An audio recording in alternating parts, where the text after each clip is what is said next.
ආයිබෝවන් යාලු හැමෝටම ගොඩක් අය මගෙන් අහල තිබ්බා ලංකාවේ අපේ ගෙවල්වල ඇති කරන්න පුළුවන් හොඳම සුරතල් සත්තු කවුද කියලා. ඇත්තටම සතෙක් ඇති කරනවා කියන්නේ ලොකු වගකීමක්. අදමම් මේ වීඩුව එකෙන් සත්තු 10 දෙනෙක් ගැන ඔයත් එක කතා කරනවා. එයාලගේ කෑමබීම ලෙඩරෝග සහ විශේෂයෙන්ම ලංකාවේ පරිසරයට යාලව ගැලපෙනවාද කියලා අපි මේ වීඩුව එකෙන් බලමු.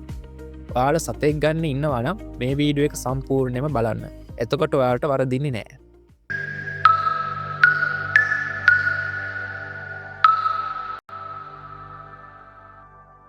අංක 1 බල්ලා. පළවෙනියට ඉන්න ඉතින් අපි හැමෝම ආදරය කරන බල්ලා. ලංකාවේ අපිට බල්ලෙක් ඇති කරද්දි වර්ග දෙකක් තෝරගන්න පුළුවන්. එකක් දේශීය වර්ගය, අනිත් එක විදේශීය වර්ගය. ලැබ්ඩරෝ, ජර්මන් ෂෙපර්ඩ් වගේ සත්තු හරිම බුද්ධිමත්. හැබැයි එයාලා ලොකු වෙද්දි ලොකු නඩත්තු වියදමක් ඔයාට දරන්න වෙනවා. විශේෂයෙන්ම එයාලගේ ලොම් පීරන්න, ඇඟ සිසිල්ව තියන්න ඕනේ. හැබැයි ඔයාට ලොකු වියදමක් දරන්න බැරි නම් අපේ දේශීය වර්ගයේ බල්ලෙක් ඇති කරන එක ඔයාට හොඳයි. එයාලා ඕනෙම දේශගුණික තත්ත්වයකට ඔරොත්තු දෙනවා. ලෙඩ රෝග හැදෙන්නේ හරිම අඩුවෙන්. මතක තියාගන්න බල්ලෙක් ගත්තොත් දිනපතා අවම විනාඩි 20ක්වත් ඇවිද්දවන්න ඕනේ.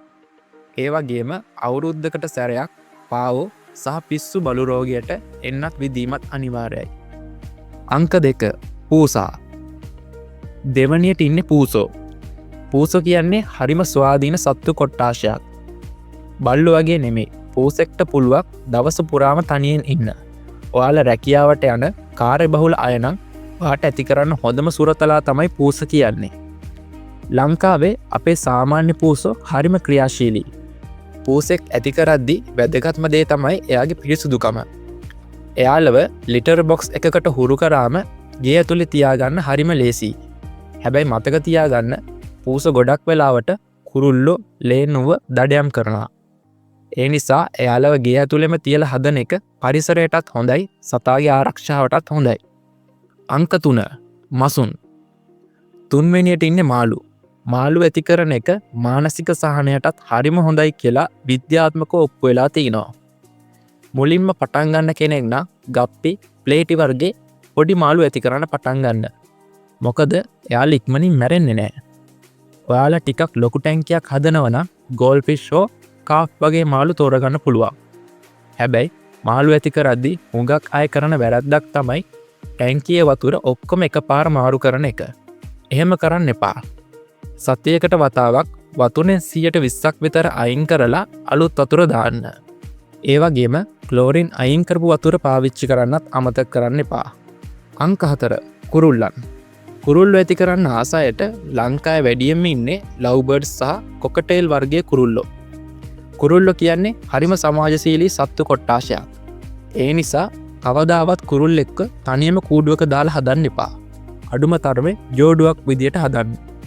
එයාලගේ කෑම විදිහට තනකොළ බීජ විතරක් දෙන්න එපා.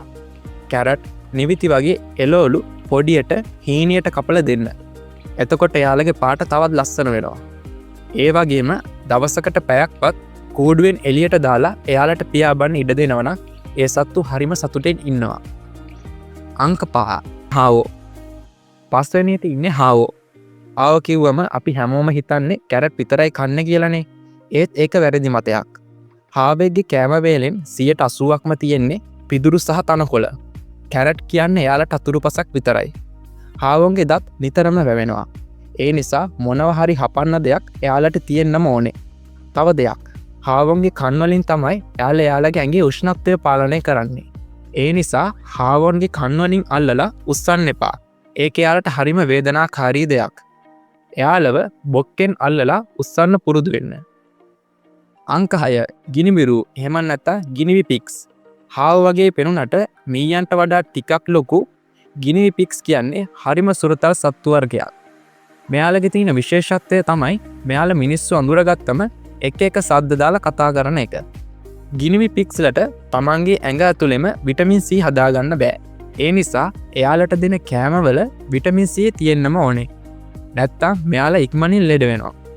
තනකොළ, බෙල් පෙපර් වගේ දේවල් මෙයාලට හරිම ගුණදායකයි. මෙයාලා රැලක් විදියට ඉන්න කැමති සතුන් නිසා දෙන්නෙක්වත් ඇති කරනවා නම් වඩාත් හොඳයි. ඔයාලට ඉඩ ගොඩක් අඩු නම් හැම්ස්ට කෙනෙක් ඇති කරන එක තමයි වාට වඩාත් හොඳ. හැම්ස්ට කෙනෙක්ට ඕන කරන්නේ ඉතාමත් පොඩි කූඩුවක් විතරයි. හැබැයි මතක තියාගන්න හැම්ස්ටර්ල කියන්නේ රෑට වැඩ කරන සත්තු. ඒ කියන්නේ දවල්ටම යන නිතී කරනවා. රෑට තමයි සෙල්ලම් කරන්නේ. ඒ නිසා රෑට කූඩුව ඇතුලේ කැරකෙන වීල් එකක සද්දේ ඔයාලට ඇහෙන්න පුළුවන්. මුන් හරිම වේගවත්. ඒ නිසා පොඩි ළමයින්ට අල්ලන්න දෙනකොට පරිස්සම් වෙන්න ඕනේ. අතින් වැටුණොත් සතර ලොකු අනතුරක් වෙන්නත් පුළුවන්. අංකට කැස් බෑවෝ. 8 වෙනියට ඉන්නේ කැස් බෑවෝ. ලංකාවේ ගොඩක් අය තරු කැස් බෑවොන් ඇති කරන්න හදනවා. ඒත් ඒක නීති විරෝධී දෙයක්. ඒ නිසා වනජීවි දෙපාර්තමේන්තුවෙන් අවසර දීලා තියෙන වර්ග විතරක් ඇති කරන්න ඕනේ. සාමාන්‍යයෙන් පෙට් ෂොප් වල ඉන්න රෙඩ් ඉයර් ස්ලයිඩර් වර්ගයේ ඇති කරන්න ඔයාලට පුළුවන්. මෙයාලා අවුරුදු 20ක් 30ක් වුණත් ජීවත් වෙනවා. ඒ නිසා මේක ලොකු කාලීන කැපවීමක්. එයාලට වතුරේ වගේම ගොඩබිමේ ඉන්නත් පුළුවන් ඉඩක් තියෙන ටැංකියක් හදලා දෙන්න ඕනේ. අංක 9. ෆැන්සි කුකුලන්. 9 වෙනියට ඉන්නේ කුකුලන්. හැබැයි අපි මේ කතා කරන්නේ මස් පිණිස ඇති කරන කුකුලන් නෙමෙයි. සිල්කි වගේ ඇඟ පුරාම ලොම් තියෙන හරිම ලස්සන කුකුලන් වර්ගයක් දැන් ලංකාවේ ඉන්නවා. මෙයාලා හරියට බල්ල පූස වගේ පස්සෙන් එනවා. පුරතල් එනවා. ඔයාලට පොඩි හරි වත්තේ ඉඩක් තියෙනවා නම් මේ වගේ ලස්සන කුකුලන් හදන්න ඔයාලට පුළුවන්. මොකද මෙයාලගෙන් නිවසට අලංකාරයක් වගේම නැවුම් බිත්තර පවා ඔයාලට ලබා ගන්න පුළුවන්. 10 වෙනියට මම කියන්නේ ගොඩක් අය අකමැති ඒත් ඇති කරන්න හරිම ලේසි සතෙක් ගැන. ඒ තමයි සුදු මීයන්. මෙයාලා අපේ ගෙවල් වල දකින සාමාන්‍ය මීයන්ට වඩා ගොඩක් වෙනස්. මෙයාලා හරිම පිරිසිදුයි. තමන්ගේ ඇඟ නිතරම ලෙව කාලා පිරිසිදු කරගන්නවා. අනික මෙයාලා ගොඩක් බුද්ධිමත්. තමන්ගේ ස්වාමියාම අඳුරගන්න එක එක ට්‍රික්ස් කරන්න මෙයාට පුළුවන්. ඔයාලට ටිකක් වෙනස් විදිය සුරතලෙක් ඕන නම් මීයෙක් ඇති කරන්න බය අයින් කරලා මේ වගේ සතෙක් ඇති කරලා බලන්න.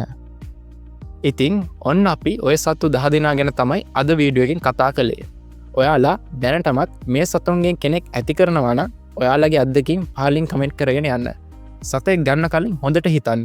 මොකද එයාලා අපිට ආදරය කරන්නේ කිසියම් කොන්දේසියක් නැතුව. ඉතින් අපිත් එයාලව මැරෙන කම්ම බලා ගන්න ඕනේ. මේ වීඩියෝ එක වැදගත් වුණා නම් ලයික් එකක් දාන්න අමතක කරන්න එපා. යාළුවන්ට බලන්න ෂෙයා කරන්න. තවත් මෙවැනි වටිනා දේවල් දැනගන්න අපේ channel එක subscribe කරන්නත් අමතක කරන්න එපා. හැමෝටම සුබ දවසක්.